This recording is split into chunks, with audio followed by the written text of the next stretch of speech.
Polda Jawa Barat menahan PA, dokter residen anestesi PPDS FK Unpad yang diduga memperkosa seorang keluarga pasien berinisial FH.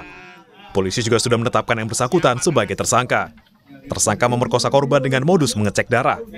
Pelaku membius korban hingga tak sadarkan diri sebelum melakukan aksi bejatnya. Sejumlah barang bukti disita, diantaranya sejumlah peralatan medis, obat-obatan, dan alat kontrasepsi. Polisi pun mengungkap adanya indikasi pelaku memiliki kelainan perilaku seksual.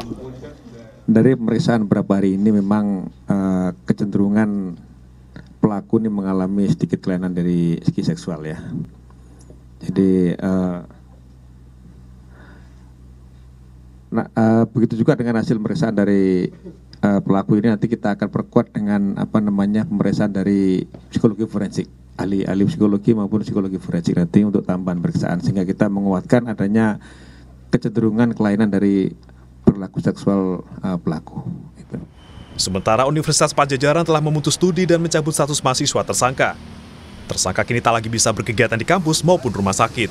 Pertama, tentu kami akan segera melakukan tindak lanjut dalam bentuk pemutusan studi bagi yang bersangkutan, karena yang bersangkutan sudah terindikasi dan terbukti, walaupun belum dinyatakan oleh pengadilan, sudah melakukan tindak pidana.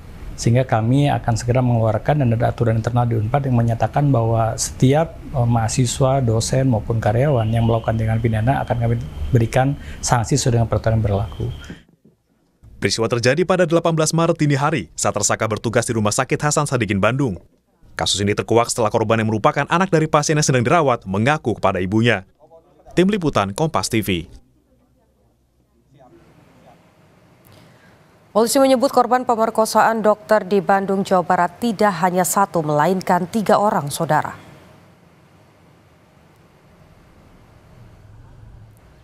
Polisi menyebut 2 korban tambahan ini merupakan pasien. Namun, kedua korban belum melakukan pelaporan resmi ke polisi. Polda Jawa Barat terus menyelidiki kasus pemerkosaan ini. Polisi juga meminta korban lain yang juga diduga dilecehkan pelaku untuk melapor ke polisi.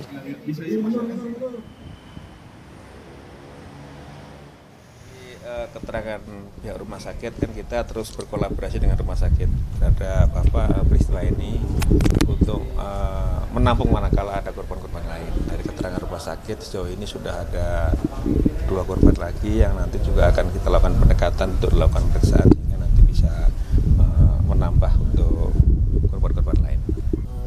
Dua-duanya kebetulan pasien. Pasien itu di peristiwa yang berbeda dan juga korban berbeda, waktu yang berbeda. Pak, ini apakah 2 korban yang pasien itu dilakukan di bulan Maret juga atau beda bulan? Kita sedang mendalami keterangan kedua-duanya ya. Yang jelas itu beda waktu dan beda beda orangnya. Sudah ada 3 orang diduga menjadi korban pemerkosaan dokter di Bandung, Jawa Barat. Ada apa di balik kasus ini? Sudah bergabung bersama kami ahli psikologi forensik Reza Indragiri. Untuk mengetahui lebih lengkap, kita tanya secara langsung. Pak, melihat peristiwa yang bahkan hari ini sudah dinyatakan begitu oleh polisi, korbannya ternyata bukan hanya 1 orang saja. Bagaimana Anda melihat kasus ini? Memang sejak awal saya menyemangati teman-teman di Kepolisian Polda Jabar untuk mencari tahu adakah kemungkinan korban lebih dari 1. Ada 2 alasan mengapa saya membangun spekulasi itu. Pertama, dari pemberitaan media massa yang saya simak, saya menangkap kesan betapa oknum dokter ini sangat fasih dalam melancarkan aksi jahatnya. Kecil kiranya kemungkinan yang bersangkutan bisa dikategorikan sebagai pelaku perkosaan impulsif. Namun sebaliknya, besar kuat dugaan saya mengatakan bahwa pelaku ini adalah pelaku perkosaan yang terencana, bukan impulsif. Karena fasih, karena terencana, maka saya bayangkan kefasihan itu adalah hasil dari proses belajar. Belajar dalam pengertian berulang kali melakukan kejahatan serupa, semakin terampil dia melancarkan aksinya, barangkali semakin canggih pula cara bagi dia untuk meloloskan diri dari jerat hukum. Itu alasan pertama. Alasan yang kedua, mengacu pada studi, memang menjadi sangat menakutkan. Mudah-mudahan tidak memunculkan efek yang dramatis. Tetapi ada studi yang menunjukkan bahwa kalau kita berbincang tentang pelaku perkosaan berulang, ternyata rata-rata korban adalah 5,8 orang sebelum sampai si pelaku diproses hukum. Saya ulangi, untuk pelaku perkosaan yang berulang, dalam kurung residivis, acap kali butuh sampai 5,8 orang korban sampai yang bersangkutan kemudian diproses hukum. Nah, dua alasan inilah yang menjadi dasar bagi saya untuk sekali lagi membuka kemungkinan ada korban lebih dari satu. Oke, ini proses penyidikan masih terus berlanjut, tapi kalau kita dengarkan tadi di konferensi pers yang disampaikan oleh pihak kepolisian, ini ada temuan kecenderungan, walaupun masih diperiksa lebih lanjut ya, ada kelainan ketertarikan seksual begitu. Apakah Anda melihat bahwa jangan-jangan ini sengaja digunakan untuk kemudian lari dari proses hukum yang seharusnya ya dipertanggungjawabkan oleh pelaku, mengingat korbannya sampai saat ini 3 dan bahkan tadi Anda sampaikan bisa 5 sampai dengan 8 begitu ya kalau ini sifatnya terencana. Sambil tetap menghormati kerja yang dilakukan oleh Polda Jabar, izinkan saya untuk lagi-lagi tidak habis pikir bagaimana penyidik justru seolah bekerja dengan menggunakan mindset penasihat hukum. Yaitu bukan dengan misi untuk mencari cara, membangun narasi, melakukan pembuktian agar pelaku dihukum seberat-beratnya, tapi sadar tidak sadar, sengaja tidak sengaja, justru seolah mencari celah agar yang bersangkutan dikenakan peringanan hukuman. Saya tidak begitu bersepakat bahwa pada titik penegakan hukum seperti sekarang ini, otoritas kepolisian lebih-lebih justru mengangkat narasi tentang kemungkinan bahwa oknum dokter tersebut memiliki kelainan seksual. Implikasinya apa? Pertama, terbuka ruang bagi kita untuk berdebat apakah kemudian kelainan seksual itu sekiranya ada berimplikasi atau tidak terhadap proses hukumnya.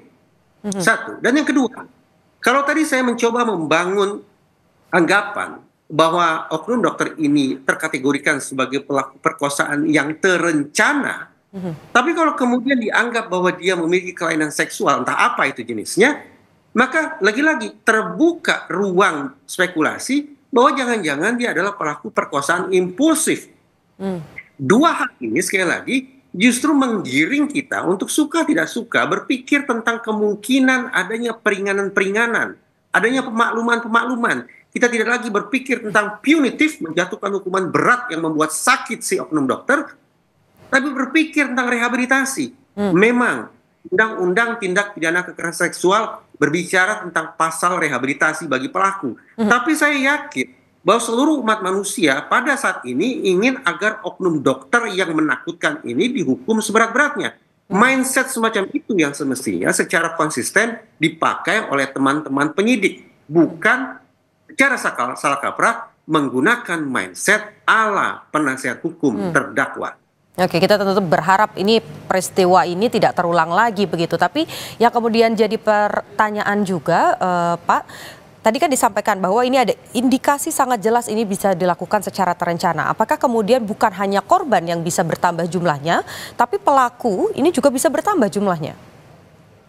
Poin bagus. Sejak awal juga saya mengatakan tampaknya akses ke obat-obatan, akses ke zat kimia, akses ke instalasi farmasi di rumah sakit yang bersangkutan tampaknya perlu diaudit untuk mengecek ada tidaknya, paling tidak kelalaian bahwa ada zat-zat tertentu, ada obat-obatan tertentu yang ternyata bisa dipakai, bisa diambil oleh oknum dokter bukan untuk tujuan kepentingan pasien tapi untuk kepentingan selain itu.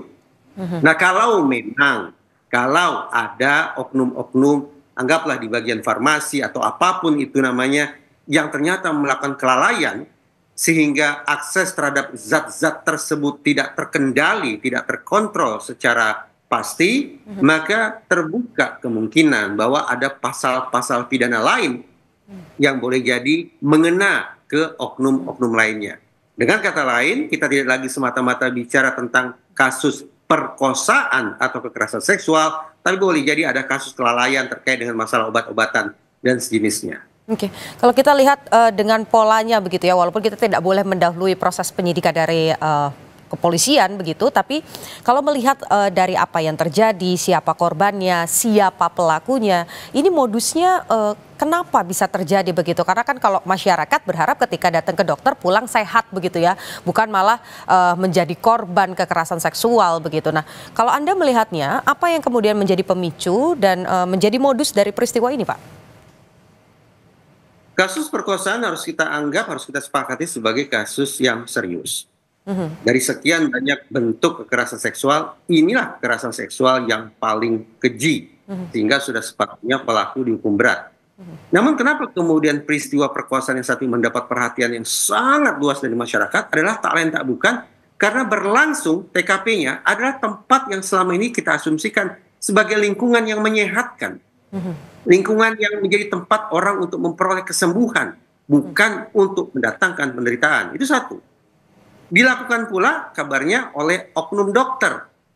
Orang yang selama ini kita anggap punya profesi mulia, menyembuhkan, menyehatkan, mengobati, menghilangkan penderitaan.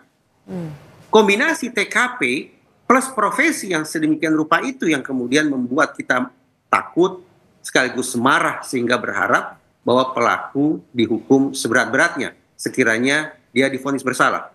Terkait dengan rangkaian peristiwa, izinkan bagi saya untuk mengatakan betapapun ini menakutkan, tapi sungguhnya tidak terlalu luar biasa. Kenapa? Saya bayangkan bahwa kedudukan seorang dokter dengan pasiennya atau keluarga pasiennya berada pada posisi yang timpang. Power asimetri. Dokter adalah pihak yang memegang kendali, memegang kontrol, memegang kuasa atas diri pasien atau keluarga pasien. Dokter pula yang barangkali menempati kasta tertinggi di rumah sakit dibandingkan misalnya anggaplah perawat ataupun lainnya. Nah, kombinasi semacam ini ditambah lagi ternyata ada lingkungan yang sedikit banyak tampaknya tidak begitu terawasi dari sisi keamanan, itulah yang menciptakan tanda petik sebuah situasi ideal sehingga terjadi kekerasan seksual sedemikian rupa. Oke, baik, ini proses penyelidikan masih terus berjalan. Kita tidak berharap ini juga terulang lagi. Tapi singkat saja Pak, singkat saja.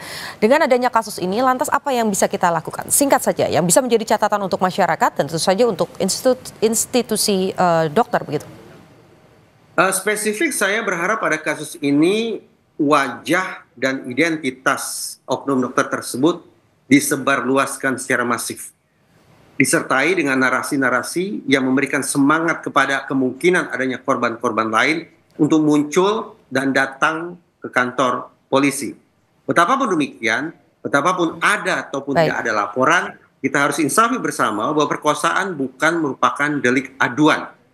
Itu artinya pihak polisi pun tetap harus berinisiatif secara aktif mencoba mencari tahu kemungkinan adanya korban-korban lain. Oke, baik, terima kasih. Kita sekali lagi tidak berharap ini terjadi lagi. Terima kasih ulasannya ahli psikologi forensik Reza Indragiri.